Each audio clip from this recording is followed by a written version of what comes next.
monde, sortez le chapeau parce qu'il va faire soleil aujourd'hui.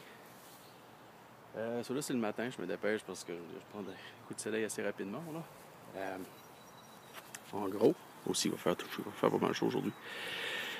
En passant mes petites mes outardes, comme quand on va en français, en bon acadien, mes outardes en plastique. Ma mère qui avait acheté ça pour la... Je sais même pas, c'était même pas la chasse. Anyway, on finit sur le porte-terre. J'ai réalisé dès que c'était sur le porte-terre, il n'y avait plus de marmottes qui venaient dans le jardin. Depuis ce temps-là, je les sors puis je les change de place tous les 2-3 matins. Puis il y a des marmottes qui viennent à côté sous le shed, puis ils viennent pas dans mon jardin. Ça aide. Que je vais faire aujourd'hui? Je vais m'enlever comme un banc 3 pieds de pelouse ici. Je vais la garder, mettre de côté. Je vais montrer un petit peu des principes de permaculture, pareil. Parce que de la belle pelouse comme ça, je veux dire, c'est sûr de la pelouse. En tout cas, il y a du monde qui aime bien la pelouse par ici. Là. Moi, personnellement, j'aime pas plus ce qu'il faut. Depuis que j'ai ma tondeuse avec un sac, par exemple, ça fait du maudit beau compost ou bien du paillis pour les bords du jardin. Anyway, je vais m'en servir pour mettre ça dans la terre pour faire du compost. Puis je vais me planter un bleuet, un mûrier, un framboisier. Puis en même temps, je vais prendre mes... Ici, c'est des framboisiers que j'avais déjà. Mais, framboisiers, ça spread. Je vais prendre ceux-là, puis je vais les mettre dans ma nouvelle rangée. En gros, à chaque année, je vais... Peut-être... Je suis pas mal fini d'acheter des bleuets, je pense, parce que ça vient gros, je vais en avoir en masse. Là. J'en ai 4 ou 5 déjà. Des mûriers, je vais en avoir 3. Puis les framboises, ça spread. Mûrier, pareil, ça spread, mais moins vite. C'est ça, je vais me faire déranger avec mes framboisiers par après. Puis je vais bien finir par avoir un beau lot de petits fruits. On va commencer ça avant qu'il fait trop chaud. Bon, j'ai fini ma nouvelle couche de bleuet, I guess. J'ai bien shaké les pelouses pour sortir le plus de terre que je pouvais. Puis ici, c'est actually la belle terre parce que ça fait comme 2-3 ans que j'empile de la pelouse ici. Soit elle décompose, ben, elle me fait du beau stuff. Tiens, regardez. Quand je disais permaculture tantôt, c'est moi zoomer dessus. Ça, c'est des vieilles racines de pelouse. Ça bien 2 ans de vieux au moins. Il n'y a rien de vivant là-dedans. Mais vu que c'est des racines, c'est quand même solide, c'est tough. Ça prend du temps avant que les vers de terre viennent la manger, puis les autres bébites, I guess. C'est ça que le but de la permaculture, plus ou moins, là, je ne suis pas un expert là-dedans, c'est qu'au lieu de refaire à chaque année, tu fais de quoi un jardin comme qui va durer plusieurs années, ou même pour planter un arbre. Tu mets des pelouses, des bouts de bois, de la terre, puis après ça, tu plantes ton arbre. Puis l'arbre, lui, il peut se nourrir de ça pendant plusieurs années. En gros, c'est ça que je fais avec la plupart de mes... pas mal mon jardin pareil. Dans mon jardin, j'ai mis plein de feuilles, des petites branches. En dessous de mes séants, l'année passée. Cette année, j'ai même pas refait mes séants. Je les ai juste arrangés un petit peu. Puis c'est encore plein de vers de terre là-dedans. C'est pas mal ça que je fais ici. Puis ça marche. Ça marche bien. J'ai pas à me plaindre côté... j'ai pas grand entretien à faire. Puis ça pousse extrêmement bien. Autant les mauvaises herbes que les bonnes. Puis c'est sûr que les mauvaises herbes vont pousser. Je veux dire, ça fait longtemps que c'est de la pelouse ici. Là. C'est plein de graines, même si tu enlèves toutes les racines. Ce que tu peux pas faire de toute façon, ça va pousser pareil. Mais tu vois, ça, c'est dans 1 an que j'ai pas désherbé, là. Il a fait extrêmement chaud l'année passée ici, puis j'ai comme... À un moment donné, ça, on était repassé notre temps dans l'eau à la plage. Ça, c'est... À partir après l'ouragan qu'on a eu. Ça fait un bon bout. C'est bon, là. On continue sur mon petit jardin, là. Puis ça, sarber, je vais dire, ça va prendre une demi-heure, même pas, je vais tout avoir sorber ça. Puis à chaque fois que tu sarbes, tu t'arraches le plus de racines que tu peux, mais t'endommages vraiment les mauvaises herbes. Ça leur prend plus de temps à pousser. Mais c'est sûr, un jardin, c'est de l'entretien, mais tu sais, on peut voir ça comme de l'exercice pour faire de la bédaine. Anyway. J'ai fait ma butte. Pas ma butte, mais j'ai enlevé toute la pelouse.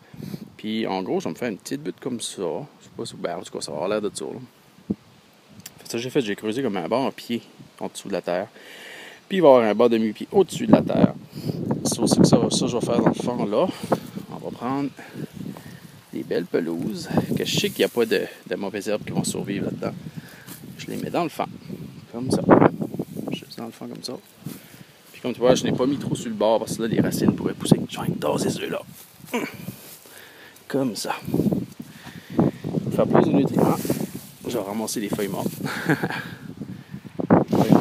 ramasser un peu partout. Les gens font des beaux sacs avec. Après ça, mettre sur votre chemin. Ça ou des feuilles. Après ça, je vais recouvrir ça de terre. Un coup c'est fini, je vais semer mes petits arbustes. Puis bang! Une belle petite butte. Permaculture style. Ben, regarde, je vais faire ça, je vais vous montrer. Parce que là, il commence à faire chaud, même si il vente. Un petit truc. Premier trou que je creuse, c'est bien comme de 2-3 pieds de large. Je le mets tout dans la brouette. Puis après ça, je fais des spots comme de 2 pieds chaque. Comme ça, je mets ça au-dessus là. Je mets la pelouse, les branches. Je creuse là, je tombe ça ici. Je mets la pelouse, les branches. Ainsi de suite. Puis le dernier trou, vu que j'ai pas vu qu'il a tout été là, ben, je prends la terre de la brouette. Puis je la domme, puis c'est fini. Alright. Ouais, tiens, je vais vous montrer comment je fais pour faire ma petite butte comme ça. Premièrement, je me promène avec les pieds comme ça, comme de même, puis t'écrases avec ton talon, puis ton pied. On va essayer de vous montrer ça, comme ça. Ça sape la terre un petit peu. Puis, oui, je porte un pyjama. Tentez pas de l'enlever un matin. So, finis ça de même. Ça, je vais racler le dessus un petit peu. Ça fait droit. On va planter des bleuets. Si vous les framboisiers, vous les arrachez. Plante ta pelle. Puis, arrache. En autant que tu... même si tu arraches avec les racines, en autant que tu les arroses à tous les jours, il n'y a aucun problème. There you go. Ça vient avec les belles racines. Ça pousse des racines des plantes mères, I guess. C'est ça, as long que tu t'arroses à tous les jours, ils vont pogner. C'est aussi simple que ça. C'est pas un bon mot pour faire sûr, certains. Ah, ils vont encore. Bien avec ça. Anyway. Ben, j'ai fait quoi? 1, 2, 3, 4, 5 plants. Finalement, dans mon jardin, c'est pas pire. Hein?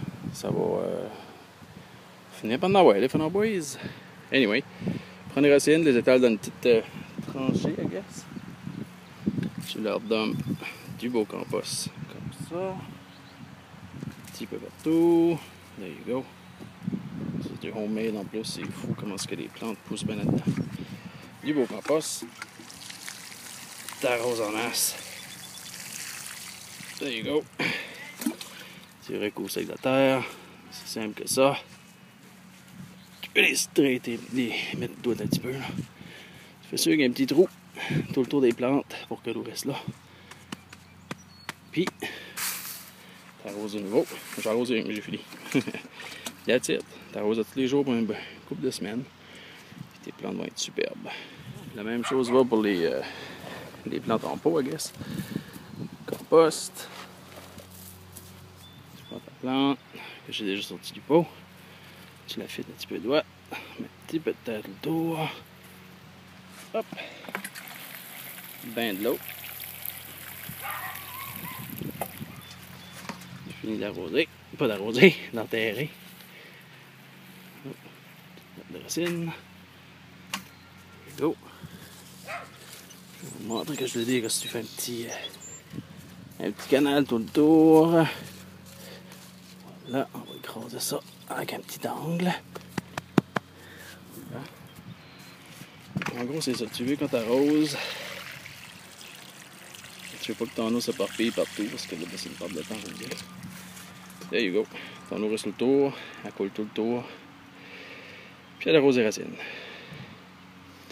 Après une couple de mois, là, je veux dire, j'ai pogné des racines de celui-là ici. Là. Soit après ça, ben là, t'attends la pluie, puis t'arroses ça d'une fois de temps en temps pendant s'il fait trop, trop sec longtemps. Puis by the way, je me dis, il y a du monde qui arrose leur driveway pour le laver. Ça fait que dans la canicule, je prends un petit peu d'eau. Si j'ai plus d'eau de pluie, bien sûr, j'arrose mon jardin. Je me dis un jardin est plus important que laver un jardin. Ou pire encore, un driveway. Anyway. Ben, tout est fini. Fait que le pire, il y a des bonnes chances, j'ai les fruits de tous ces arbustes là cette année. C'est quand même assez proliféré avec des framboisiers pis ça. Ah well, prochaine boys and girls.